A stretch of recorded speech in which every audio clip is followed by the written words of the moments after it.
Hi, Goddess of Love here again. Kamusta kayo dyan mga goddess ko? So, another reading na naman tayo today for the Earth signs, Taurus, Virgo, and Capricorn. So, kamusta kayo dyan mga Earth signs natin dyan, no? So, before we start, no, mga Earth signs, ano ang career situation ninyo, mga Earth signs natin, and of course, possible lucky numbers ninyo, no, for within this week, no, mga Earth signs. So, let's start with you, Taurus. So, kamusta kayo dyan, mga Taurus natin? So, let's see anong sitwasyon ninyo, no? What's the career situation ninyo, mga Taurus natin? So, na-shuffle ko na rin naman to, no, mga Taurus. So, i-shuffle lang natin again. So, what's the career situation ninyo, no, mga Taurus natin? Tingnan natin yan. Universe, no? Kuha tayo ng 3 cards, no, for you, Taurus, for your career situation, no? So, hindi natin kukunin yung mga nahuhulog. Universe, please, Holy Spirit. So, may mga lumalabas na, no, may mga excited na sa inyong cards, mga Taurus. So, one more shuffle. So, let's get 3 cards, no, for you, Taurus. Tingnan natin anong sitwasyon meron kayo sa inyong career right now, no? So, tignan natin. So, you have this Taurus, no? Creativity, no? Progress, no? So, for some of you, Taurus, no?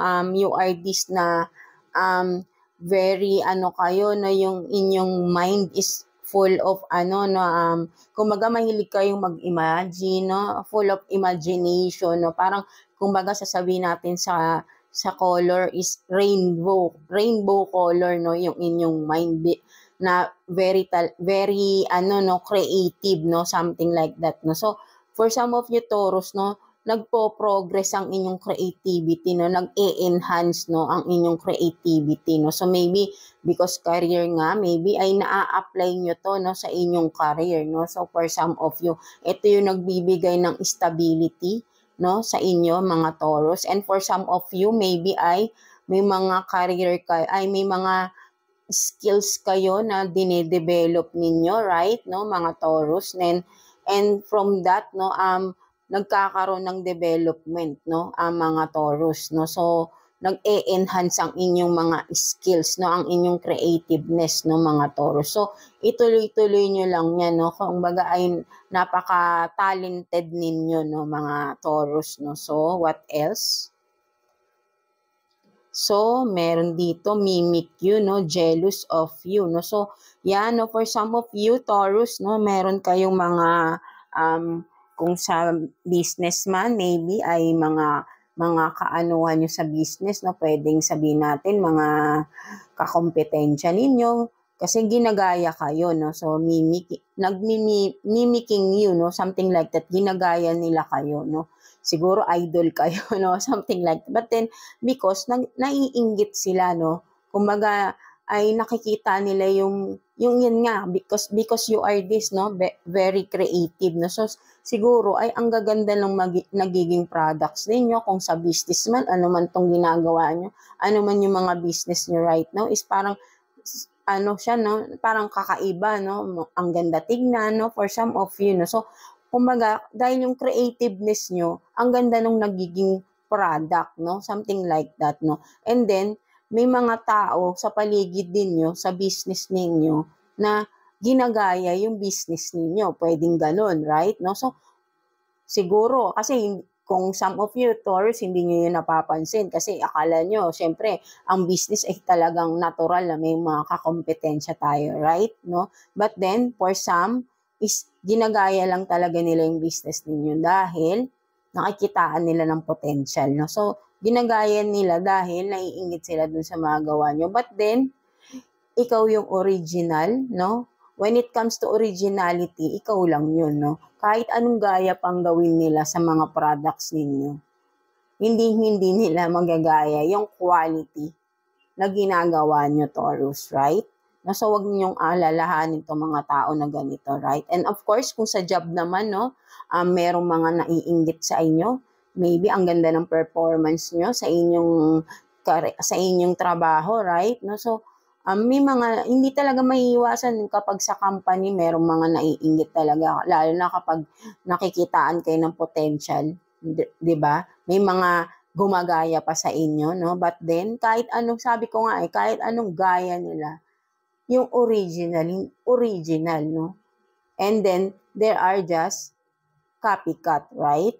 No? So, and of course naman, no? So, kung saan nag-aaral pa lang kayo, no? For some of you Taurus, nag-aaral pa lang kayo. So, meron nga, no? Again, no? May mga naiinggit, no? Kasi siguro matalino kayo, madali lang yung nakukuha yung mga lessons, right? No? So, maybe for some of you, nag-e-excel talaga kayo sa inyong mga academics, right? No? So, hindi talaga natin maiiwasan ng mga taong nagsiselos or hindi selos naiinggit sa paligid, no?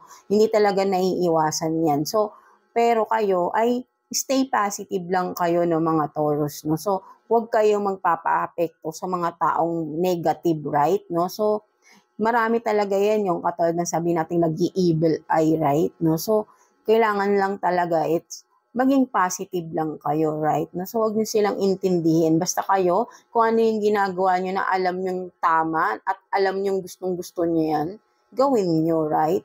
No? Huwag nyo intindihin yung mga taong ganito sa paligid ninyo. And what else? This is your goals coming true. So, yeah, di ba, ang ganda, di ba, Taurus, no? Di ba? So, for some of you, no, Taurus, no? So, kumbaga, malapit na no? Malapit nyo nang makamit, no? Yung mga goals in life ninyo, no? So, sabi ko nga, ay ituloy-tuloy nyo lang, no? Huwag nyong intindihin yung mga tao sa paligid ninyo na kung ano-ano mga ginagawa para lang mapabagsak kayo, no? So, stay positive lang kayo at maniwala lang kayo sa sarili nyo because you are this, no?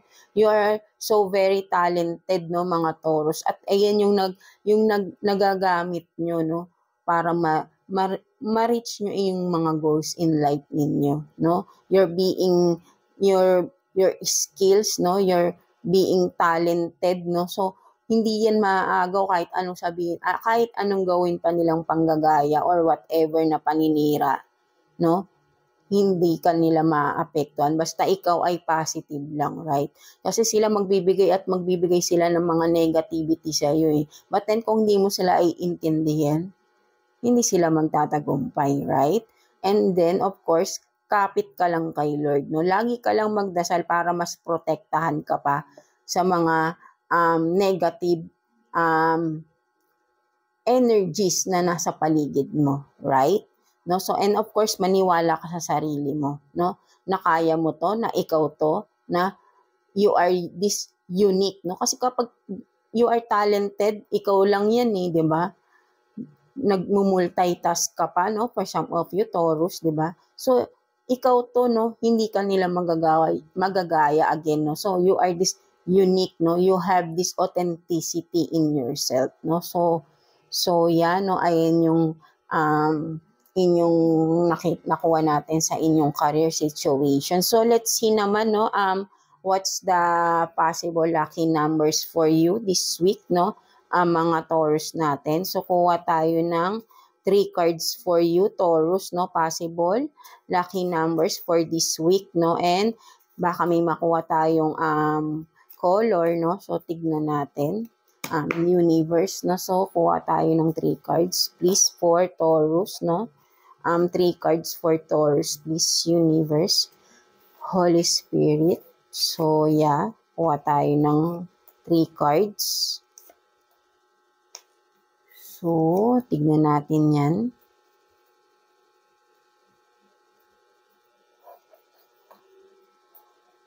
So, you have this, no? 28,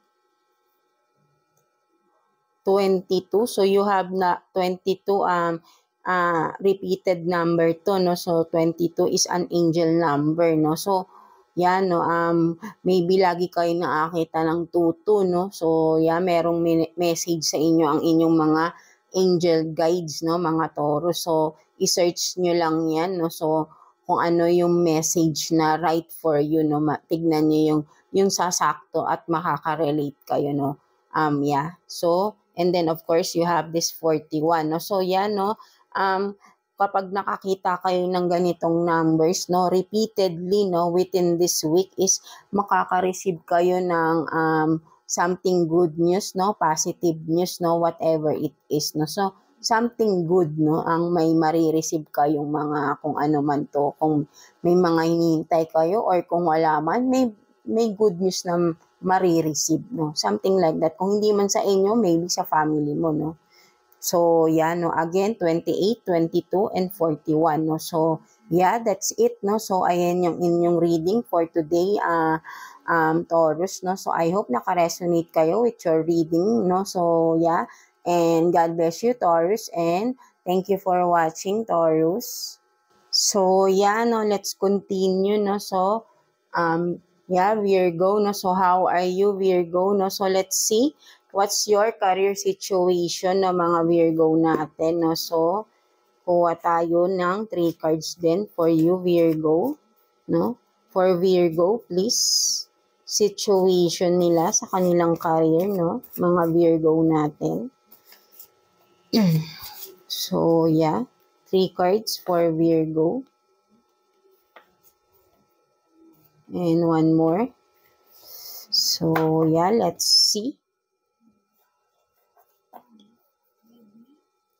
So, watch your spending, no? So, meron dito, Virgo, no? So, watch your spending, no? Maybe masyado kayong napapagastos recently, no? So, tipid-tipid rin daw, no? Kasi nga ay, maybe for some of you, medyo tight ang inyong mga budget right now, no? So, kailangan ay magtipid-tipid. Kung hindi naman kailangan, ay wag na lang munang bilhin, no? Pag may extra na lang talaga, right? No? So, what else?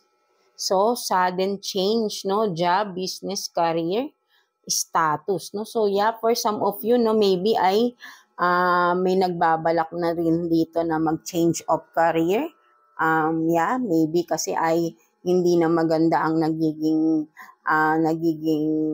takbo ng inyong mga yan with the job, no? Kung businessman, no? For some of you, baka hindi na nagiging maganda yung profit, no, ng inyong business. And kung sa job naman ay siguro ay for some of you nag-a-apply kayo ng bagong job, no, for some of you, because baka yung itong recent job ninyo ay may mga nagiging problema for some, and of course baka sa financial din, no.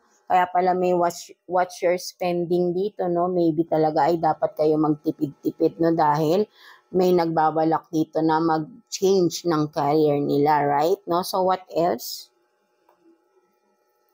So, you have this, no, a fire sign, true self, showing, commitment, ready, no? So, for some of you, no, Virgo, no, there is a fire sign, no, Aries, Leo, and Sag, no? Maybe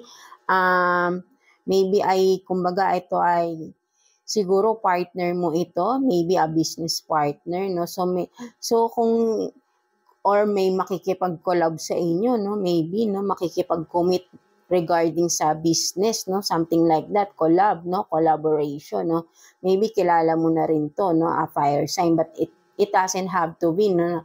Pwede rin namang ibang sign, no? But then there is a specific here, no? So for some of you lang ito, no, Virgo, no, there is a fire sign, Aries, Leo, and Sag na kumbaga mapapagkakatiwalaan nyo raw to when it comes to commitment, no, maybe sa inyong business, right, no?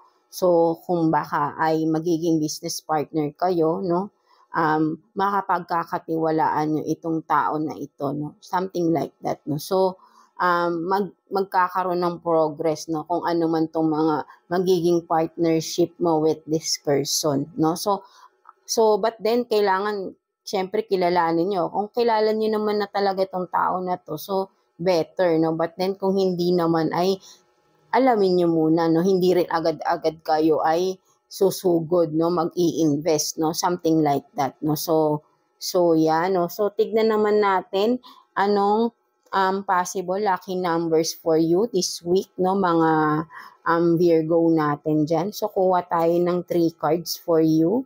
Possible lucky numbers or color, no, kung may makuha tayo, right? So, yeah. So, kuha tayo ng 3 cards for you, Virgo. So, yeah, 3 cards for Virgo, please. So, yeah, tignan natin yan. So, you have 31.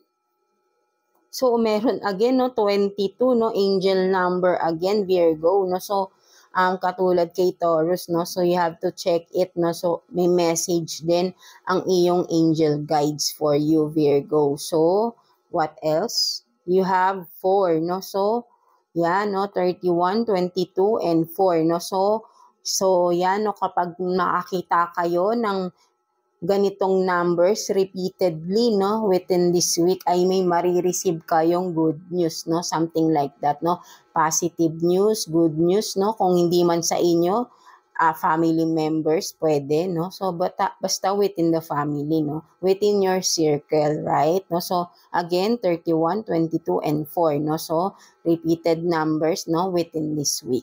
So, yeah, that's it for you, Virgo, no? So, ayun lang naman yung nakuha natin for you. So, I hope may naka-resonate kayo with this reading, no, for you, Virgo. And, yeah, thank you. God bless you. And, of course, thank you for watching, Virgo.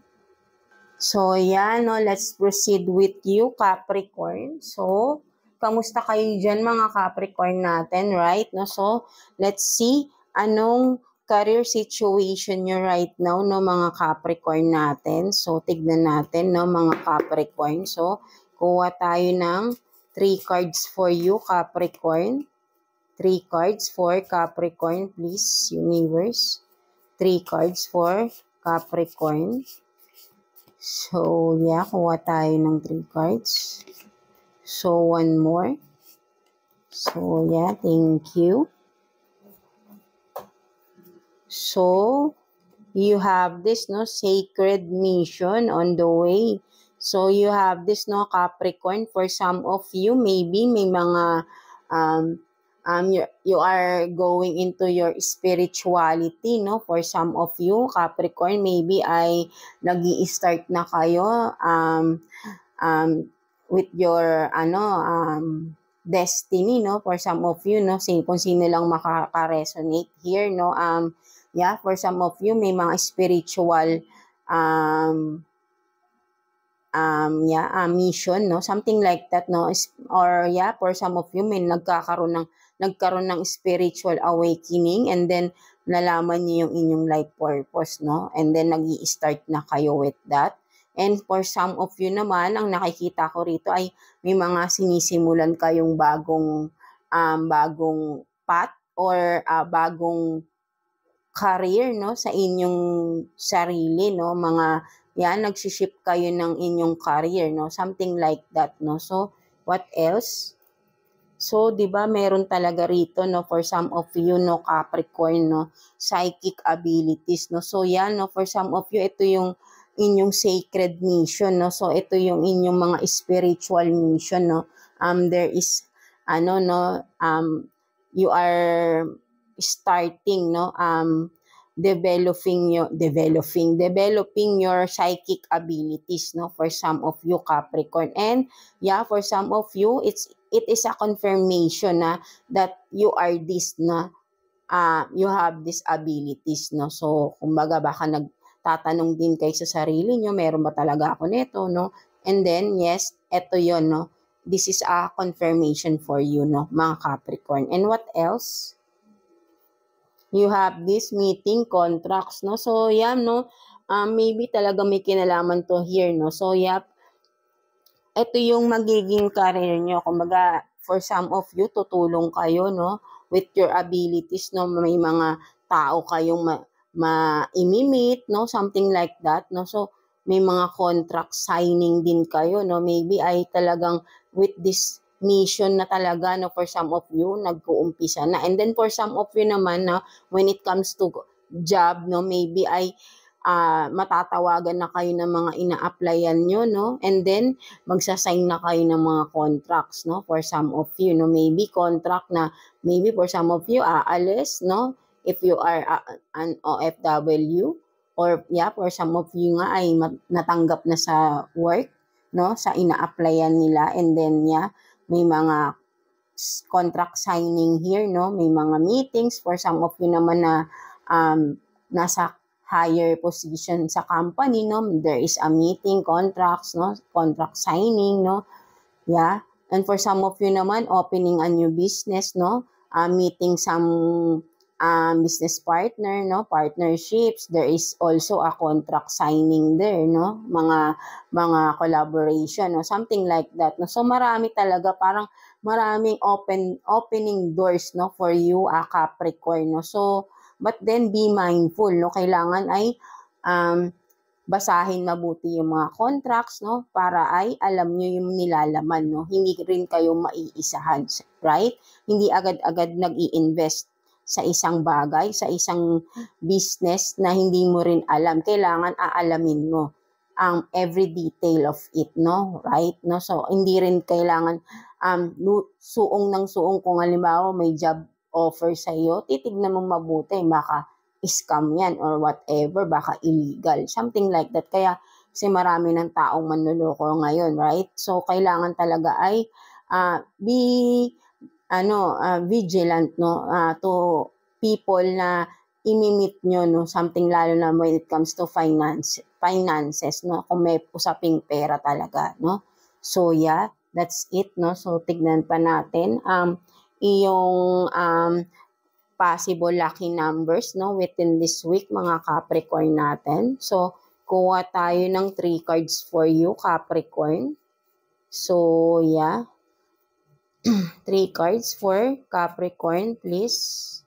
So 1, 2, and 3.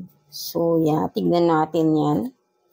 So you have 11, no? So meron din kayong angel number, no, Capricorn. So 11. So check it, no? So merong message ang inyong angel guides, no, for you, Capricorn. So what else? You have this 19, no? 19, and no, meron kayong color. So you have color yellow, no? So within this week, no, when you see this 11, no, and then 19 repeatedly, no, mga Capricorn, there is a good news, no, na marireceive, no, within you, within this week, I mean, and of course, no, kung hindi man sa'yo, pwede sa family member, no, member mo, right, no, and of course, you have this, your, positive color, no, for this week is yellow, no? So wear it kung kaya nyo magsuot ng color yellow, no? Something like that to attract positive energies, no? Positivity, no? Something like that, no? Or kung magdala man kayo ng kahit anong color yellow, no? Within this week to attract positivity, no? For some of you, no? Para halimbawa kung sa business, no? Dala-dala nyo lang siya para kung papasok kayo sa work, no, magaan yung aura nyo, no, something like that, no. Magiging motivation rin kasi sa inyo to, kasi kapag alam nyo may dala kayong ganito, magiging motivated kayo na kailangan positive rin kayo, no, something like that, no. So, talagang positivity yung maa-attract nyo, no, within this week, no. So, yeah, that's it, no. Again, 11 and 19, no, you have this, no. So, pwede rin yan, no, 3 1, no. So, napagtabi kasi natin. No? So, there is also a 111 na angel number din, no, for you, Capricorn. May message din sa iyo ang iyong angel guides, right?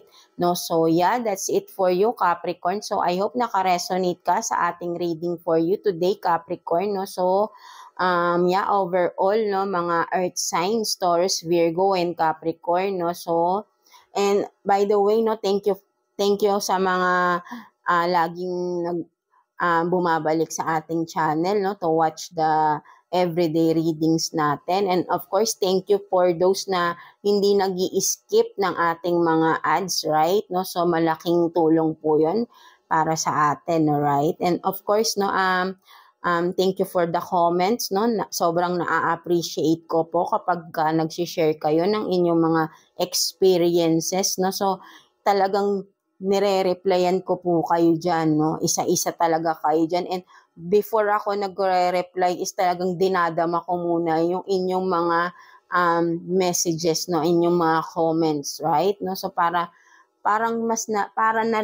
nakaka-relate ako sa inyong sitwasyon, no? So, talagang, kumbaga, ay inaano ko yung energy nyo, no? Something like that, no? So yeah, no, mga earth signs. So, that's your reading, no? And I hope na wag lang kayong mawawala ng pag-asa, no? Sa mga taong negative sa inyong paligid. Wag nyo silang iniintindi, right?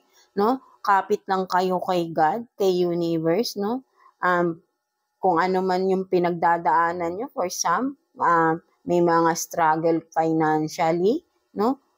Magdasal lang tayo palagi at maniwala lang tayo na malalagpasan natin lahat, no? Stay positive lang tayo lagi, no? So we can attract positivity also, right? No? So, and of course, no, have faith kay God na malalagpasan at walang imposible, no? 'Di ba? With God, no? Basta naniniwala tayo, no? Papalakasin natin yung paniniwala natin kay God, no?